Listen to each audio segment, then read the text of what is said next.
Hello everyone, welcome back to my channel.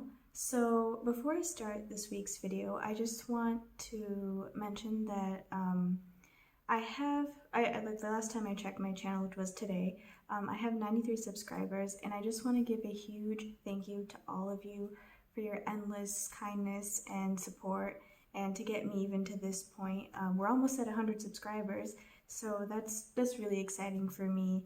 And I just want to give a warm thank you from the bottom of my heart. You guys truly have brought this channel to what it is today, and hopefully we continue to get this channel growing and have more people on here as well and be part of this community. So thank you very much. Alright, so this week's topic is going to be about maintaining relationships, and it was actually suggested by one of you wonderful people, so thank you very much. And so I'm going to start this topic by saying that no relationship that we see that lasts, or we're like, wow, they've been together for such a long time, or they have such a strong bond, it's not 100% spontaneous. And I think that's something that we are led, I think the media, or what we see in, whether it's social media or on the news or things like that, it kind of drives us to believe that, oh, people spontaneously fall in love, or their relationship, when it lasts, is just, it's very like, it's a fire, it's like an automatic chemical reaction, and that's how they last forever.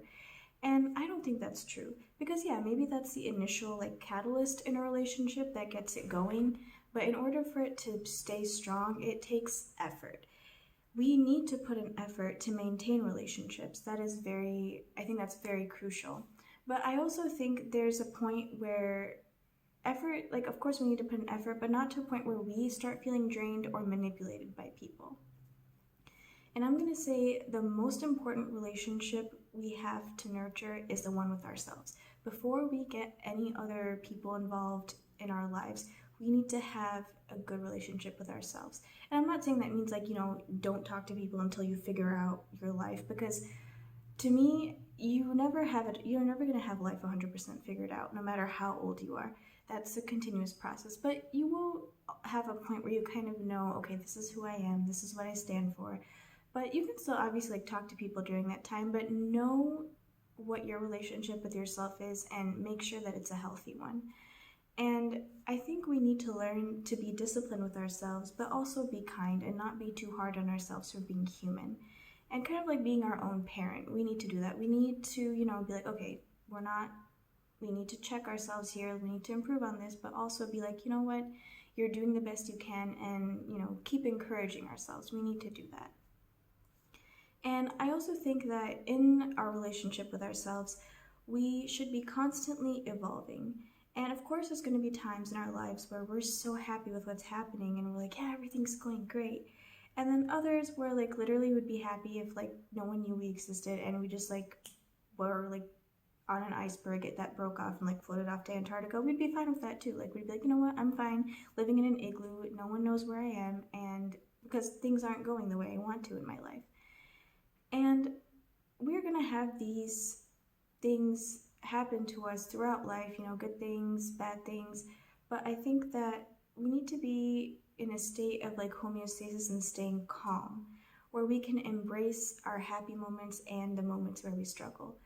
And I think that's, like, the greatest way to live life, because, I mean, obviously, like, be happy and, like, live it up, but also, like, have a point where you're, like, calm and just, like, also, like, kind of just doing your everyday thing. Because if we keep going on roller coasters where we're, like, happy, so happy, like, euphorically happy, and we're, like, so depressed, like, that's a very unhealthy state of being, to be constantly going up and down and, like, all over the place. So I feel like if we start to kind of program ourselves to be in that state of calm no matter what happens, and I'm not saying that, if you're sad you can't cry, or if you're, like, happy you can't, like, celebrate. Of course, do those things, but, like, also know when a certain emotion is starting to overtake your life and you're not able to be the best version of yourself that you can be. So definitely stay in a state of homeostasis, so no matter, like, what happens in your life, you can handle it in a healthy way. And then I think when we start, adding people into our lives, people are great. It's great to have friends, it's great to have relationships, it's great to have a partner, family, all those things. But I think we need to see people as like bonuses in our life. And I'm not saying that take them for granted, definitely not. Any person that you have in your life, do not take them for granted, because if they're giving you the time and energy to have a relationship with you, always respect it. When I say bonuses, I mean, and this goes back to what I just said about having a relationship with yourself, don't build a codependency on anyone. And I say this because no one owes us anything. And so to have that expectation, it builds this toxic relationship of codependency. And then we build that codependency on them, and then we lose our sense of independence and who we want to be. And I've mentioned this in previous videos before too, where I'm like, if you don't know what you want, who you are, what you stand for, and you keep feeding off of other people's opinions of you, you never have that center where you're like, okay, this is what I am, this is where I'm going, etc., etc. And then everyone is human first before anything too. We need to realize that. I know sometimes it can be very easy to put blame on other people, like, oh, this person like didn't listen to me, or this person doesn't want to talk to me, so they're bad. The thing is, before anyone is a parent, a sibling, a child, whatever, they're human. And as humans, we all have certain emotions. Like, we're gonna get angry, we're gonna get sad.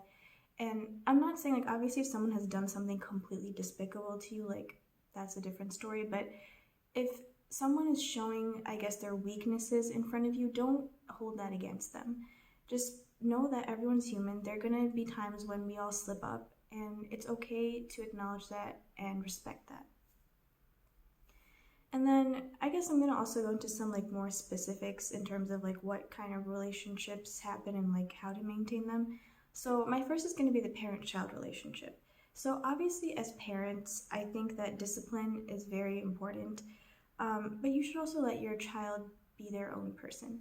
Discipline to a point where you build their morals and you help them become a respectful person to other people, but don't become helicopter parents to a point where you're dictating every aspect of your child's life. Because when you start doing that and you start dictating every aspect of what your child becomes, your child starts to not be able to think for themselves. And that's very dangerous, because when they go off into the world alone, like, they're not going to know what to do in a sense. So definitely, discipline them in the sense that you help guide them in their moral compass, but don't try to dictate like what kind of job they're going to have, what kind of, person they're going to be with. Like, let them start figuring those things out like themselves, because that's how they think for themselves, and that's how they know who they truly are too.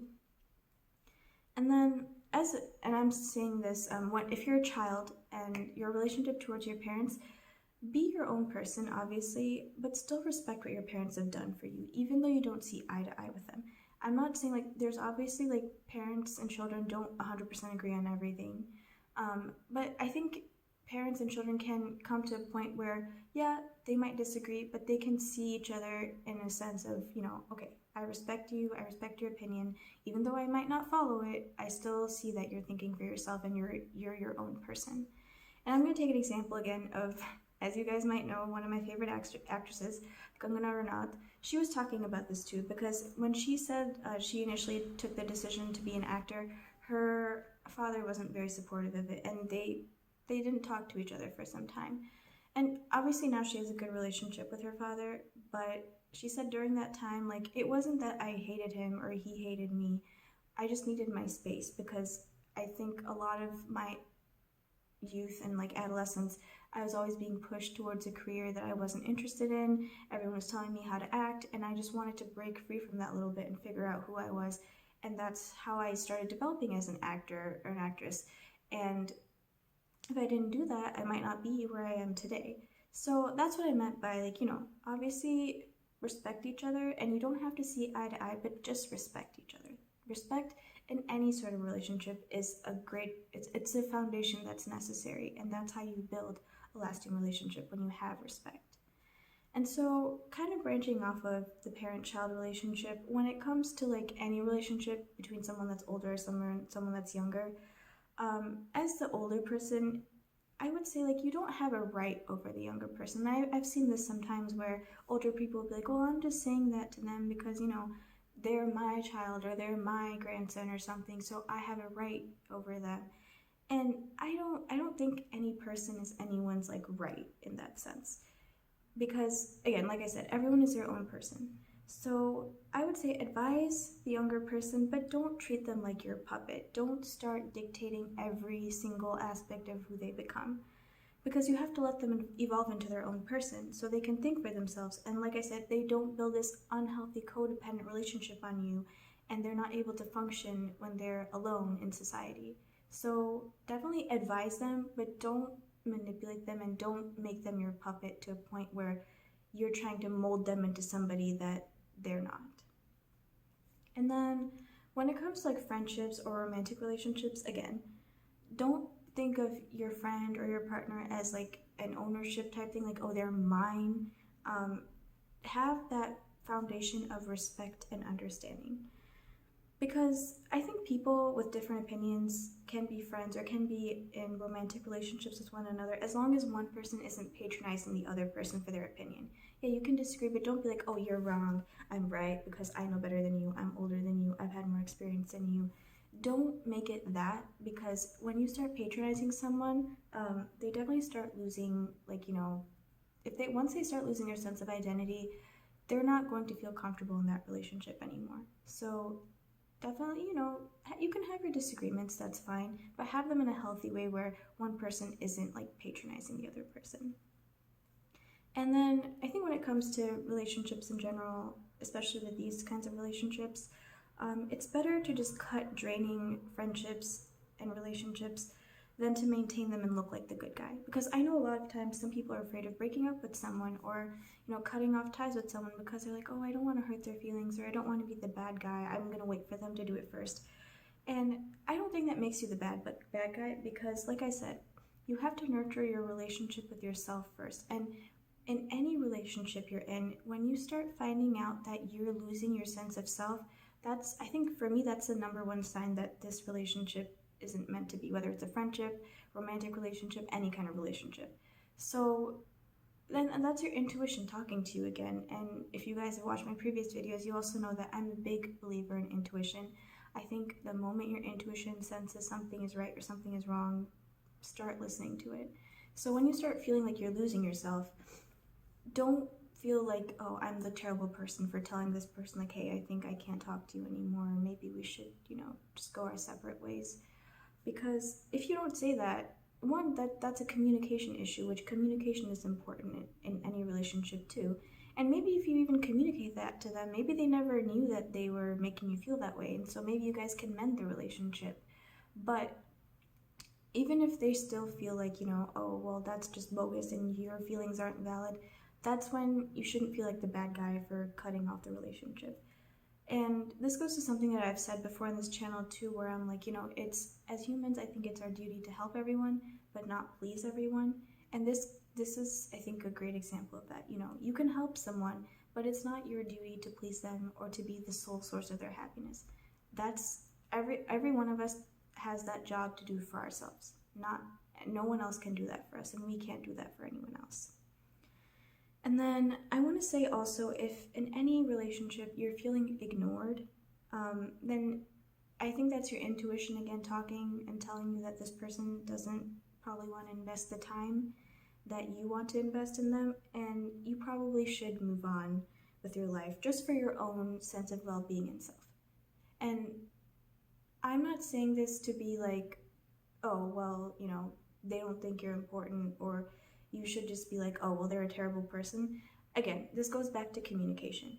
Maybe someone just hasn't been talking to you because they're busy, and most likely if if that relationship is healthy, they'll convey that to you. They'll be like, oh, I'm sorry, I can't talk to you for some time or a couple of days because I'm busy with, da-da-da. But if that communication isn't there, maybe reach out to them and be like, oh, we haven't talked, is everything okay? And if they're not responding like nicely to you, or you start feeling like they're just, taking you for granted, then move on. Because there's no point in investing energy in people that won't invest that kind of energy back in you. It needs to be like symbiotic. It's not, relationships should not be parasitic. One person shouldn't be one person shouldn't be leeching off of the other person. It should be very much, symbiotic. You guys feel like you're in harmony with each other. And also if you start finding that, some of your friends are getting busier, whether it's with work, with school, other projects, and I also would say, like, don't try not to be that person that keeps nagging and keeps trying to be like, oh, well, you should do this, or you should talk to me like this, or spend more time with me like this. Because if you're important to people's lives, they will make the time to spend with you. They will, no matter how busy they are. But maybe it might not be in a frequency that you're used to. Maybe you guys hung out every day, but now you guys are maybe only hanging out once a week or once a month. So there needs to be compromise there too. And you'll appreciate it too, because when you start getting busier in your life, you would want your friends or partner to do the same thing for you as well. So definitely, if you're the one that's getting busier, convey that to those friends or people that you're hanging out with. And if you're the one that you're starting to see that your friends are getting busy, try to be understanding of them and give them some time. Trust me, if they're your true friends, they will still make time for you. Maybe not as frequently as they used to, but they'll still make the time to talk to you. And I think that, going also back to that, like, a friendship doesn't necessarily mean you guys have to talk to each other 24/7. Sometimes the strongest friendships are built over, time, and maybe not talking to each other for some time, because then when you guys talk to each other again, you have so much to talk about. So respect each other's lives and each other's time, and try to make it symbiotic. Again, try not to make it a parasitic relationship. So I hope this video helped you guys, and if you enjoyed it, then please do like this video and please do subscribe. We're almost at 100 subscribers, so for me, that's very exciting. I know for some people maybe it's like, oh, it's only 100, but honestly, like, just even getting to 100, even getting to 93 at this point, I'm very shocked, and it's all thanks to you guys. So thank you very much. I hope you guys have a wonderful weekend, and I'll see you guys soon. Bye.